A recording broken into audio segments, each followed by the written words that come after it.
అబద్ధాలు, నోరు తెరిస్తే అబద్ధాలు. ఎందుకంటే నిజం మాట్లాడితే చంద్రబాబు నాయుడు తల 1000 ఒక్కలవుతుందని ముని శాపం పెట్టాడంట. అందుకే ఆయన ఎప్పుడు నిజం చెప్పడు. ఈ రోజు కూడా మీరు చూస్తే మార్నింగ్ రాష్ట్రంలో ప్రజలంతా సంతోషంగా ఉన్నారంట.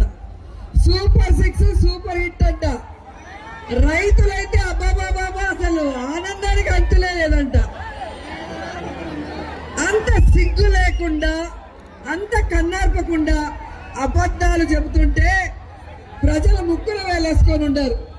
ఎందుకంటే ఈరోజు రాష్ట్రంలో సూపర్ 6 సూపర్ ఫ్లాప్, అవునా కాదా? అలాగే రైతుల పండుగ ఇది.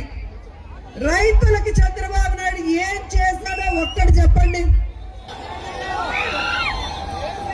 రైతులకు ఇస్తానన్న రైతు భరోసా ఇచ్చాడా? సంవత్సరానికి 20,000 ఇస్తా అన్నాడు. 2 సంవత్సరాలకి 40,000 ఇవ్వాలి. 10,000 ఇచ్చి 30,000 పంగనామాలు పెట్టాడు. ఇక రైతులు ఏ విధంగా సంతోషంగా ఉంటారో చెప్పండి. రైతులకి పండించిన పంటకి పండించాలంటే యూరియా లేదంటాడు. పండించిన తర్వాత గిట్టుబాటు ధర లేదంటాడు. మరి గిట్టుబాటు ధరను రైతుకు ఇవ్వకుండా రైతు సంతోషంగా ఉన్నాడు అంటే నిజమేనా? రైతు సంతోషంగా ఉన్నాడా? మరి ఈరోజు సిగ్గు లేకుండా రైతులు సంతోషంగా ఉన్నారు. రైతులంతా పండుగ అద్భుతంగా చేసుకుంటున్నారంటే వైఎస్ఆర్ కాంగ్రెస్ పార్టీ నాయకులు మీతో ఉండి మీ సంతోషంలో పాలు పంచుకొని మీకోసం ఈరోజు సంబరాలు చేస్తున్నారు. కాబట్టి మీరు సంక్రాంతి సంబరాలు చేసుకుంటున్నారు. కానీ ప్రభుత్వం ఏం మనకి సంక్షేమాన్ని ఇవ్వలేదు, అభివృద్ధి ఇవ్వలేదు, ముఖ్యంగా రైతులకి మద్దతు ధర ఇవ్వలేదు, రైతు భరోసా ఇవ్వలేదు. కాబట్టి కూటమి ప్రభుత్వం నాయకులు తెలుసుకోవాలి, రైతుల్ని మీరు మోసం చేశారు, మహిళల్ని మోసం చేశారు, వ్యాపారస్తుల్ని మోసం చేశారు, అలాగే ఈరోజు టీచర్స్ ని మోసం చేశారు. ఈ మోసం చేసిన వీళ్ళందరూ కూడా ఒక్క తాటి మీదకి వచ్చి కూటమి ప్రభుత్వాన్ని కూకటి వేలతో పగిలించడానికి రెడీగా ఉందని కూడా ఈ సందర్భంగా తెలియజేస్తున్నారు. వీళ్ళంతా ఒక ఎత్తు అయితే పవర్ స్టార్ పవన్ కళ్యాణ్ ఇంకో ఎత్తు. ఒకరోజు ఒంగోలులో పుట్టానంటాడు, ఒకరోజు చిత్తూరులో పుట్టానంటాడు, ఒకరోజు నెల్లూరులో పుట్టానంటాడు, ఒకరోజు శ్రీకాకుళంలో పుట్టానంటాడు. ఎక్కడ పుట్టాడో ఆయనకే తెలియదు. ఇక్కడ వస్తే ఆంధ్రప్రదేశ్ అంటే నాకు ప్రాణం అంటాడు, అక్కడ వస్తే రాయలసీమ అంటే ప్రాణం అంటాడు, తెలంగాణకి వెళ్తే తెలంగాణ అంటే ప్రాణం అంటాడు. ఒక్క మాట మీద నిలబడు, ఒక్క కాలు మీద నిలబడతాడు. ఎప్పుడైనా 2 కాళ్ళ మీద నిలబడటం చూసారా? పవన్ కళ్యాణ్ ఇట్టిట్ట అంటుంటాడు, నించోవడం కూడా సరిగ్గా రాదు. అందరూ అపోజిషన్ లో ఉన్న ఎమ్మెల్యేలకు ఉన్న ఓడిపోయినా ప్రజల మధ్యలో ఉండి ప్రజలతోనే సంక్రాంతి సంబరాలు చేసుకుంటుంటే పవన్ కళ్యాణ్ డిప్యూటీ సీఎం చేస్తే హైదరాబాద్ లో కూర్చోంటాడు. ఏం అవసరం హైదరాబాద్ లో? 10 రోజుల ముందే వచ్చి 2 మూమెంట్లు వేసి వెళ్ళాడు. అంతకుముందు అంబేద్కర్ మూమెంట్లు వేస్తే సంబరాల రాంబాబు అని ఎటకారం చేశాడు. మరి ఈరోజు రాంబాబు గారు లాగా స్టెప్పులు ఎందుకు ట్రై చేస్తామని అడుగుతున్నా. సో ఆయన మాట్లాడే మాటలకి, ఆయన చేష్టలకి ఎక్కడ సంబంధం ఉండదు. అధికారంలో రావడానికి ముందు అడుక్కుంటాడు, ఒక్కసారి గెలిపించరా, ఒక్కసారి గెలిపించరా, ఒక్కసారి గెలిపించరా అంటాడు. గెలిపిస్తే ఏం చేస్తావా అంటే మీ తలరాతలు మార్చేస్తా అంటాడు.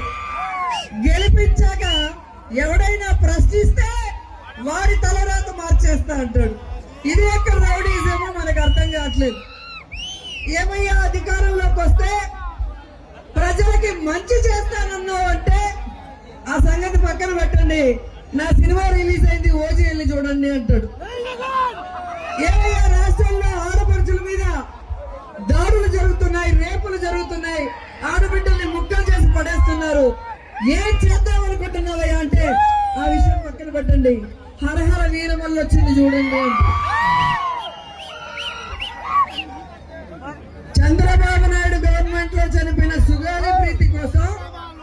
వైఎస్ఆర్సీపీలో మనందరినీ తిట్టిన పవన్ కళ్యాణ్ అధికారం వస్తే మొదటి కేసుగా సుగాలి ప్రీతిని తీసుకొని ఆ తల్లికి న్యాయం చేస్తానన్న వ్యక్తి తల్లికి ఈ రోజు అపాయింట్మెంట్ ఇవ్వకుండా ఎవరైనా ప్రశ్నిస్తే ఈ రోజు కొత్త నాటకం. ఈ మధ్యలో చూసుంటే 2 రోజులుగా ఒక రోజు ఒంగోలులో పుట్టానంటాడు, పుట్టానంటాడు, నెల్లూరులో పుట్టానంటాడు, శ్రీకాకుళంలో పుట్టానంటాడు. ఎక్కడ పుట్టాడో ఆయనకే తెలియదు. ఇక్కడికి వస్తే ఆంధ్రప్రదేశ్ అంటే నాకు ప్రాణం అంటాడు, అక్కడ వస్తే రాయలసీమ అంటే ప్రాణం అంటాడు, తెలంగాణకి వెళ్తే తెలంగాణ అంటే ప్రాణం అంటాడు. ఒక్క మాట మీద నిలబడు, ఒక్క కాలు మీద నిలబడతాడు. ఎప్పుడైనా 2 కాళ్ళ మీద నిలబడటం చూసారా పవన్ కళ్యాణ్? నిల్చోవడం కూడా సరిగ్గా రాదు. అందరూ అపోజిషన్ లో ఉన్న ఎమ్మెల్యేలు ఉన్నా ఓడిపోయినా ప్రజల మధ్యలో ఉండి ప్రజలతోనే సంక్రాంతి సంబరం చేసుకుంటుంటే పవన్ కళ్యాణ్ డిప్యూటీ సీఎం చేస్తే హైదరాబాద్ లో కూర్చోండు. ఏం అవసరం హైదరాబాద్ లో? 10 రోజుల ముందే వచ్చి 2 మూమెంట్లు వేసి వెళ్ళాడు. అంతకుముందు అంబేద్కర్ మూమెంట్లు వేస్తే సంబరాల రాంబాబు అని ఎటకారం చేశాడు. మరి ఈ రోజు రాంబాబు గారి లాగా స్టెప్పులు ఎందుకు ట్రై చేస్తామని అడుగుతున్నా. సో ఆయన మాట్లాడే మాటలకి ఆయన చేష్టలకి ఎక్కడ సంబంధం ఉండదు. అధికారంలో రాకడానికి ముందు అడుక్కుంటాడు, ఒక్కసారి గెలిపించరా, ఒక్కసారి గెలిపించరా, ఒక్కసారి గెలిపించరా అంటాడు. గెలిపిస్తే ఏం చేస్తావా అంటే మీ తలరాతలు మార్చేస్తా అంటాడు. గెలిపించాక ఎవడైనా ప్రశ్నిస్తే వారి తలరాత మార్చేస్తా అంటాడు. ఇదే ఎక్కడ రౌడీజమో మనకు అర్థం కావట్లేదు. ఏమయ్యా అధికారంలోకి వస్తే ప్రజలకి మంచి చేస్తానన్నావు అంటే ఆ సంగతి పక్కన పెట్టండి, నా సినిమా రిలీజ్ అయింది ఓజీ వెళ్ళి చూడండి అంటాడు. ఏమయ్యా రాష్ట్రంలో ఆడపడుచుల మీద దాడులు జరుగుతున్నాయి, రేపులు జరుగుతున్నాయి, ఆడబిడ్డల్ని ముక్కలు చేసి పడేస్తున్నారు, ఏం చేద్దామనుకుంటున్నావయ్యా అంటే ఆ విషయం పక్కన పెట్టండి, హరహర వీరమల్లి వచ్చింది చూడండి అంటే. చంద్రబాబు నాయుడు గవర్నమెంట్ లో చనిపోయిన సుగాలి ప్రీతి కోసం వైఎస్ఆర్సీపీలో మనందరినీ తిట్టిన పవన్ కళ్యాణ్ అధికారం వస్తే మొదటి కేసుగా సుగాలి ప్రీతిని తీసుకొని ఆ తల్లికి న్యాయం చేస్తానన్న వ్యక్తి తల్లికి ఈ రోజు అపాయింట్మెంట్ ఇవ్వకుండా ఎవరైనా ప్రశ్నిస్తే ఈ రోజు కొత్త నాటకం. ఈ మధ్యలో చూసుంటే 2 రోజులుగా జపాన్ కట్టెత్తుకొని తిరుగుతున్నాడు. రాష్ట్రంలో అభివృద్ధి చేయడానికి ఏం కసరత్తు చేస్తున్నావయ్యా అంటే కత్తి సాముతో ఫోటోలకి పోజులు ఇస్తున్నాడు.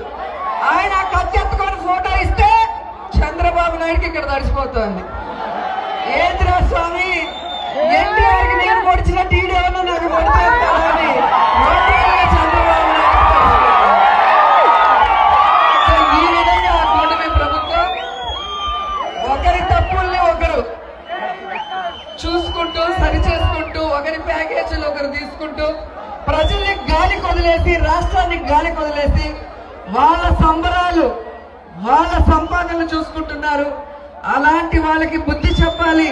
సమయం వచ్చినప్పుడు వాళ్ళ అబద్ధాలకి నమ్మకుండా వాళ్ళని తిప్పి కొట్టే విధంగా